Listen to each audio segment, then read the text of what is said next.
I'd like to first start off by acknowledging Dr. Tim Brown. About over 10 years ago, I think, we got together and we did a mini group, and Tim's had this just in his heart and soul to really want to connect everyone. And he started off with Gary Wolcott, Mark Kazuki, myself, who else was there? Oh my goodness. We had like a whole crew of people. Sarah was there, and it was just really about authentically helping people. Dr. Pecora was there. I mean, it was really about helping people and connecting all these dots together. So you guys, here we are at a bigger scale, and Tim's network has just grown over the years. It's just so impressive. So so blessed to still be with you. So honored and privileged to be up here chatting and basically amongst you guys. I feel very deconditioned amongst many elite athletes as well. And but also I just want to thank our sponsors and Teleskin as well. But before we get started, just give Tim a big hug, a big round of applause. Thank you so much. You are absolutely awesome.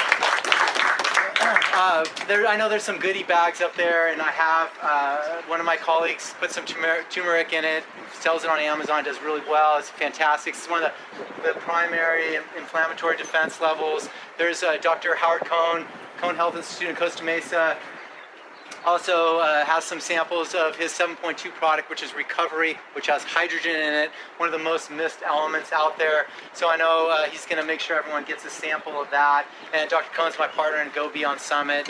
And so we want to make sure that you guys have that and that's the secondary inflammatory response of the body. And I've handed out a couple things, a couple tennis balls for everyone. I'm going to teach you how to juggle at the end. It'll get crazy. We'll have some fun. Balls will be flying. Don't throw them at me right now. They're just for juggling later. And what we want to do is, there's also a card over here. I see Mrs. Rentala has it. It's a black and white photo of, it's a true black and white photo. I want you guys to look at that. It's a business card of somebody else's business. Just tell me what that photo is. What do you think it is? I'm going to ask you. I'm going to figure it back to it in a minute. So I want to make sure that you guys have a look at that and tell me what you guys see. I've also handed out just a card that's a bookmarker that just tells about brain types. And there's some papers flying around with my brain type on it, because I'm going to circle back around to ambidexterity and how brain types play into how we're wired and how we can really open up the body and the mind. And again, I'm Justin Frandson. I'm a health and performance coach. And so athleticism.com and Go Beyond Summit are my sites. And today we're talking about ambidexterity, whole brain training, taking your body to a whole nother dimension by how you're really opening up this brain plasticity. And there's no better way to open this Dr. Tim Brown Sports Med Tim Talks than with brain plasticity training. And so what is brain neuroplasticity? It's really allowing and understanding that the brain has the capacity to change and adapt.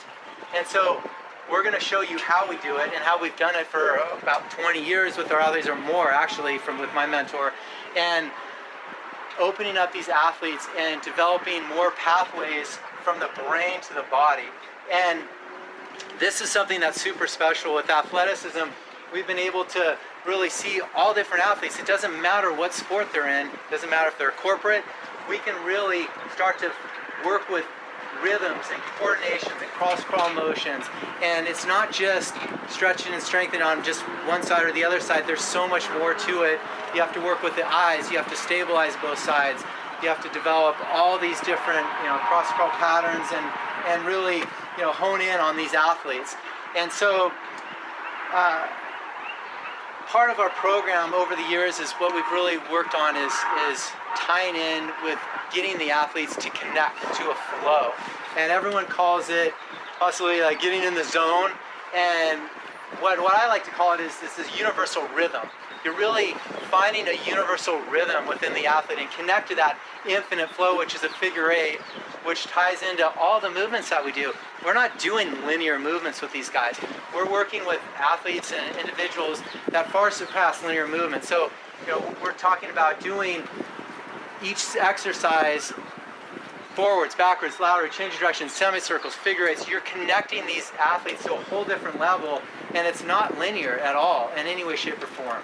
And so, yeah, we can groove in their stroke and this and that and be really sports, specificity on how they train in a lot of ways, but we need to open them up and create a whole new dimension of an athlete. And that's how you take someone and allow them to overachieve in their brain type and how they're wired. So when we ask someone a question, the way you answer that question exactly tells us how you're wired and how you respond to stress. So for me, my diaphragm will shut down when I'm under stress. And so for an athlete, one of the golfers that we work with, he brain type, his hands were tightened up. He clenched the crap out of the club. And how do you hit a golf ball if you're clenching the club? And when we start to open up the coordination and whole body, whole brain training with him, he ends up jumping 90 spots on the tour in 1 year.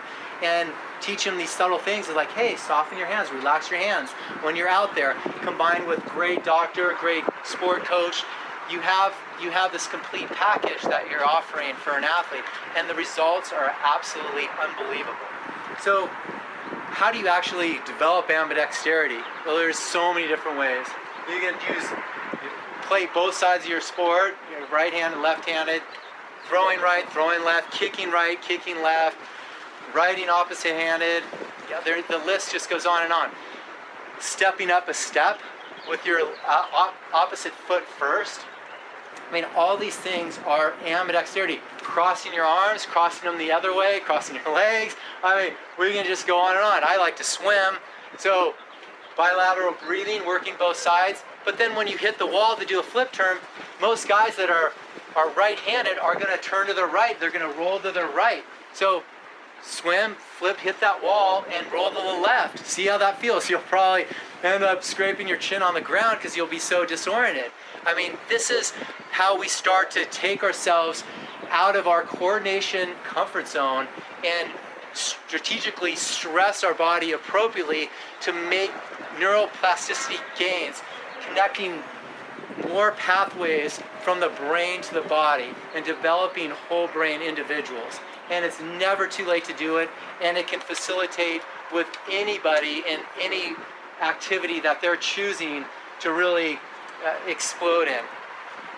So the other really amazing part of it is it's all injury prevention, because if these guys are really one-dimensional athletes, they're going to be telegraphed, they're going to blow out. We're talking about just allowing them to blow up into a whole other dimension, and injury prevention is a huge part of it.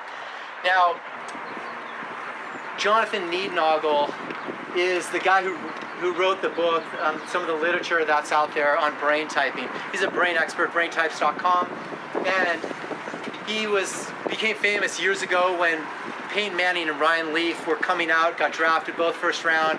He basically foreshadowed the success of what each of them would have, and was exactly right on the mark. And so I followed his work for all these years, and one of the athletes that he went on record to saying was the biggest overachiever of athletes that he had seen up to this date was a gentleman named Jim Courier, who was a famous professional tennis player in the early mid-90s. He was number one in the world for about a year and won about 4 titles.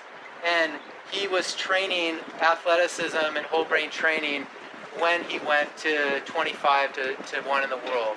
And it was just it's such a profound thing for us to really validate. It's like, hey, when you're starting to tap these athletes and open them up and move them in different directions and create whole brain individuals, you're going to start to create overachievers, guys that are going to far supersede what they could possibly have done just going out and hitting ball after ball after ball after ball and looking for an injury and just ball after ball after ball. And so that's the beauty of the brain typing and how it plays a role and how we can actually overcome what some of our predispositions are and how we're typed. It's you start to have to learn how to train and become ambidextrous. And anyhow, ambidexterity is not only about the body both sides of the body, whole brain training, making sure you're strong on both sides, making sure you're running and firing equally off of this leg as you are the opposite leg. But one of my favorite parts about it is it's about the eyes. You have to be seeing out of both your eyes effectively. So I passed around a true black and white photo, and I just want some volunteers that have seen it just today, not ones that have seen it before. I know many of you, many of you may have seen it before. If you have, don't say anything. If you haven't seen this picture before, just please volunteer what you think you see in this picture. Like a waterfall. A waterfall. I heard a satellite picture. What else? Anybody? Come on, this is interactive. Footprint in the snow. A footprint in the snow. What else? Come on, let's go. Shout it out. Old cellar door. Piece of skull. A skull. Piece of anatomy. Say it loud. Piece of bone anatomy. A bone. Anatomy. Piece of anatomy. Anatomy. Bone. Anybody? Anybody? Let's go with cranium. A cranium. Same, I thought it was. I thought it was like Okay. So do you want me to tell you what it is? Okay. So we can look at this thing all day and just rack our brains looking at this picture. And until you start to fire and do eye exercises, start to fire the 7 muscles in each eye, do some cross-eyed methods, you're gonna never see that picture until I tell you what it is. Amanda, what do you think it is? In the mountains, something in the mountains. Okay, for sake of time, that is a true black and white photo of a cow with his head turned sideways, looking at you with a fence right behind it. That's what I was gonna say. I knew it. Do you see it? It's not a glacier. Okay, so you guys, our eyes are a huge part of it. We have to have ambidextrity. We have to be equal. And now Dr. Tim Brown will let you know we can never be equal on each side, but the trick is to get as close as we can to being equal on each side. And so that's what we're here to do and really learn about. Dr. Rentala, please come up on the table. I'm going to now show you guys how we stabilize. So as a performance coach, I have to work with athletes and be able to lengthen, stabilize them, and open them up in a whole way, shape, and form instantly, and connect them at a deeper level. So I've already stabilized his pelvis, but I want to show you his S1, toe up and out, hold strong, and he's pretty strong, but you can see we can move him in right there, hold strong, just with a few fingers I can move him in right there. So I'm going to stabilize him through the I have LED infrared lights. We're going to just work on him for a second. Breathe in, breathe out. He's already breathing. So let's stabilize this right side, up and out. Hold strong. Boom, can't move him. All right, hold strong. And then up and out on this side, hold strong. Strong there. Okay, let's do both sides now together. Both toes up and out, hold strong together. See how he goes weak with both of them? Let's work on that right here. So not only do you have to stabilize an athlete unilaterally, but also bilaterally, okay? Retest this one up and out, hold strong. Hold strong. There it is. And let's do the right side, hold strong. Okay, good. One more time, hold strong. Strong. And now both together, up and out, hold strong. Okay, so now he's strong on each side. Do you feel that?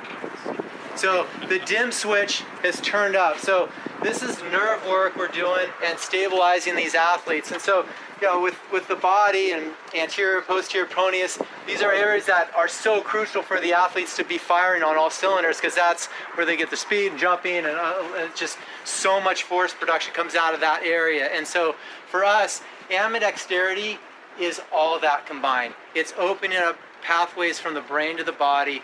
It's making sure everything's firing as equally as you can. It's being a super dynamic athlete, and it's being super stable and connected and firing equal on both sides before you go out and do what you love to do and facilitate helping your clients do what they love to do. So now it brings us to the fun part. But before we get there, the juggling and balls flying everywhere, let me know, you guys, do you have any questions for what we've talked about so far? Should I stay here? You're all good to go. Look at this. This guy's gonna take a nap. Does this work for injury recovery as well as injury prevention and performance improvement? Definitely. So this meaning the stability or the ambidexterity? Yes, this is for everything. So we work with athletes right before they go out and play and stabilize them, or as recovery injury prevention. That lax that you saw that Dr. Intala had at first is the time and moment when typically those injuries will occur. So we need to dial that athlete up and have them so they're just super responsive. We don't want that flex time. And then when we turn them up, we're talking literally 20+% stronger instantly. I just had a track athlete, high school girl. She runs a 100-meter, and just doing this work, middle of the season, stress fracture, shin splints, in 6 weeks of training, not really running her at all because she was overtrained and overrun. And I had to do damage control with this and really just lengthening and stabilizing her. She goes and drops about a second off her time from a 13.3 to a 12.2. I mean, pretty unbelievable results in the middle of the season with those injuries. But so yes, it helps in all those scenarios. So you have someone who's 20, 30 years into your life and you've been doing the same thing over and over again because it's stepping up. But how long does it take normally to get someone to start working both sides? You can start right away. I mean, it's just gonna start right away. And that's the beauty of it. So how long will it take you to learn how to juggle? It really depends on how one-dimensional you are and how really linear you've been trained and worked your body. So everyone's going to be a little different on how quickly they can open up and connect into it. And we're going to start to see where everyone's brain's going to be ticking like crazy.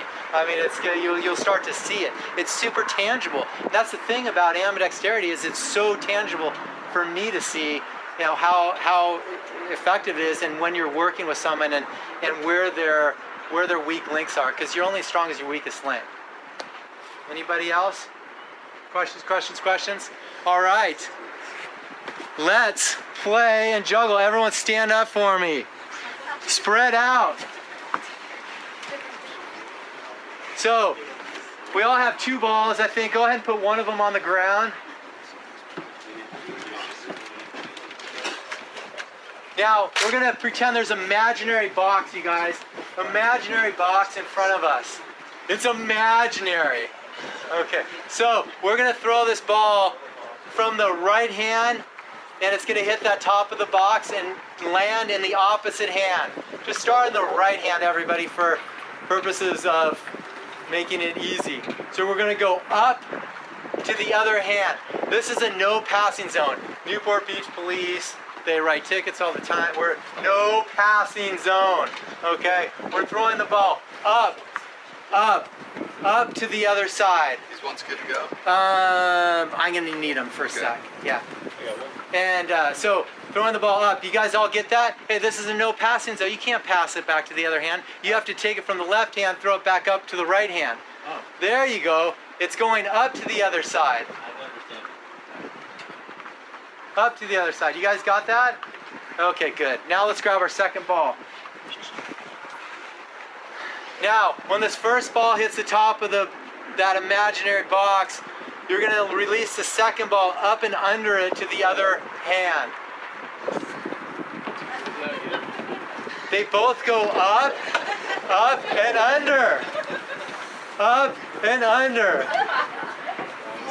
And you guys, there's this thing called gravity. It's really cool. The balls will come down into your hands, so you don't have to reach up for them. All right. So keep your hands down. Throw the ball up and under. You guys get that? No passing. Come on now. All right, you guys, now lead with your other hand. Lead with your other hand. Okay, left, right. It's the same thing. You're just throwing the ball up and under from the opposite hand. So you started right, left. Now let's go left, right. It's no different. It's the same thing. You're just starting with the other one. Tim, I think we're getting these brains working a little bit for you.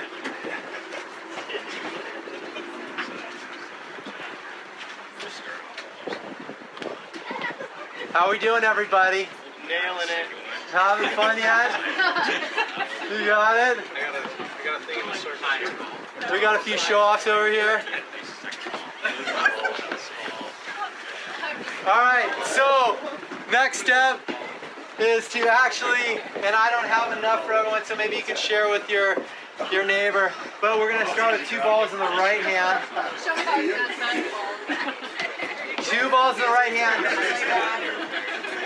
Hold the one closest to you first, the one closest to you first, and you're just gonna release the one furthest away from you first. So the ball with the hand with 2 balls in it, you release the one that's further away from you first, and you're just gonna do the same thing, up and under, up and under. Just catch it, that's it. Right, left, right, left. And then you guys, let's go to 3. 1, 2, 3. You're gonna end up 2 balls in your opposite hand. All right, 1, 2, 3. Wow. I'm just gonna practice my one. And just stay with 1, you guys, if you're having trouble with 2. All right, but then when you get to 3, there's no telling how good you can get, okay? You just get loose and start to just go, whoop, and see how good you guys can get on this. Okay, so there's no telling. You're doing really good. There's no telling how coordinated your brain can get. You know what? You guys having fun yet? Yeah, you guys saw that. Can't talk. Yes, yes. All right, so now y'all know how to juggle. We're pros. Going left, right. Yes, you are. Now everybody knows about ambidexterity training. Start to use it, start to implement it. You guys, there's information on our Go Beyond Summit, and I have like about almost 100-page doc on it on our we had a Human Performance Summit. There's all this literature on there that we have access to on Go Beyond Summit. So please make sure you take a look at that. Grab some of these supplements from our sponsors. And thank you guys. Thank you for being here. Thank you for going beyond with us. Yeah. All right. You're good.